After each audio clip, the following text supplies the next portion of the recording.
Proverbs 21:5, ang mabuting pagbabalak ay pinapakinabangan, ngunit ang dalos-dalos na paggaway walang kahihinatnan. So, over time, you build something na maaasahan mo pagdating ng panahon.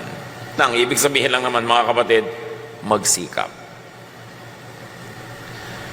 Yung hirap ka, busy ka, nagtatanim, nagsisikap in the first 40 years of your life, magandang foundation yon at magandang pangitain na baka sa next 40 years of your life, kung pahahabain pa ng loob ng Panginoon ang iyong buhay, ay maginhawa ka naman.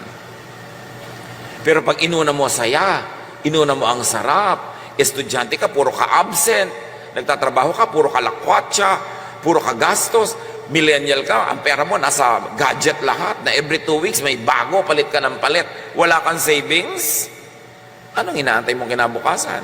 Pagtanda mo ba, makakain mo yung mga model 72, 75, 93, ng kung ano-anong gadget? Ecclesiastes 9:10, ano man ang ginagawa mo, ipagbuhusan mo ng iyong buong makakaya. Naghahanap buhay ka? Maghanap buhay ka with feelings. May tindahan ka? Improvein mo para malaki ang benta. Hindi lang yung magbasara ka at magbukas ng tindahan araw-araw, walang improvement. Lagyan mo ng feelings, ng passion, para marami kang kitain, marami kang maimpok. At pag meron ka nun, less ang iyong worry. Ecclesiastes 3:22, kaya naisip kong kung walang pinakamabuti sa tao kundi pakinabangan ng kanyang pinagpaguran. Ito ang ating bahagi. Ito ang parte natin. Ito ang ating benepisyo sa buhay. Una, magpagod ka. Tapos, pakinabangan mo ang iyong pinagpaguran. Huwag mong pakinabangan ang pinagpaguran ng iba.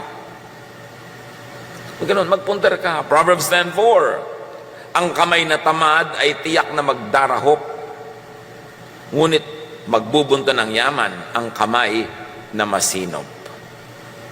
Yung pag nagkapera ka, gastos ka agad. Wala ka nang trabaho, umaasa ka lang sa magbibigay sa'yo. Pag nahipo mo yung pera, lipad ka agad, gastos. Bukas, wala na naman. Ito yung nagbibigay sa'yo, eh, nasa gasaan ng tren. Paano na? Lalo kung tren dito sa Maynila ang nakasagasa sa'yo, hindi naman nasagasaan ka dahil sa bilis ng tren, kundi sa bagal ng tren, 3 araw na nasa ilalim ka pa. Kaya talagang tiyak na mamamatay ka. Tapos puro pakalawang, natetano ka pa. Yun ang ikinamatay mo. Kaya sabi, kailangan huwag kang tatamad-tamad. Ang daming tao, umaasa lang sa iba. Inaasang abutan, inaasang bigyan. Ang dapat gano'n lang yung sobrang bata, sobrang tanda, o sobrang may sakit. Pag hindi ka any of the three, dapat kumikita ka ng kinakain mo at sobra pa. Kasi darating ang panahon na wala kang trabaho, walang kita, may bagyo, walang panahon gumawa ng pera, dapat meron ka nakaimpok. Para mabawasan ang pag-aalala, dapat magsikap at magtanim. Kasama na niyan, mag-impok at magtanim sa human relations, makipagmabutihan sa kapwa. Tatanda ka, magkakasakit. Minsan madudulas ka, hindi ka makabangon. Minsan nadaganan ka ng nahulog, nabubong. Kaaway mo yung kapitbahay mo. Sino ang aasahan mong tutulong sa'yo? Ang tao na nag-iisip. Alam mong pwedeng dumating ang panahon na kahit malakas ka, maaksidente ka. O may pera ka pero biglang malasin ng mga negosyo mo at mawala ang pera mo. O magkaroon ka ng mga sakit. Kung matalino kang tao, makikipagkasundo ka, hindi ka makikipagkagalit sa mga kapitbahay, sa mga kamag-anak. Kasi doon ka aasa ng tulong sakaling hindi mo makayang tulungan ang iyong sarili. Isang malaking kamangmangan ang makipag-away sa mga kapitbahay, sa mga kamag-anak. Kasi paano ka pag nangailangan ka ng tulong? Dapat mabait, mabuti. Kahit peke ng konti. Kesa yung totoong-totoo ka, pero ang katotohanan mo, ang sungit-sungit mo, ang bangis-bangis mo, itago-tago mo ng konti yan. Magpanggap ka ng konti. Magbait-baitan ka man lang kung hindi ka tunay na mabait.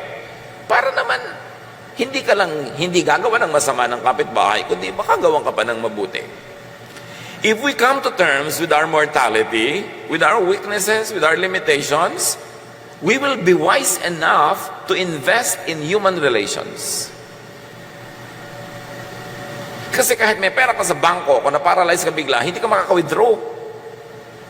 Somebody has to do it for you. Pag na-hospital ka na, hindi ka na makakita, na puro tubo na yung leg mo, nakatali ka na halos sa kama, hindi ka makapagbilang ng pera kahit may pera ka. Somebody has to do it for you.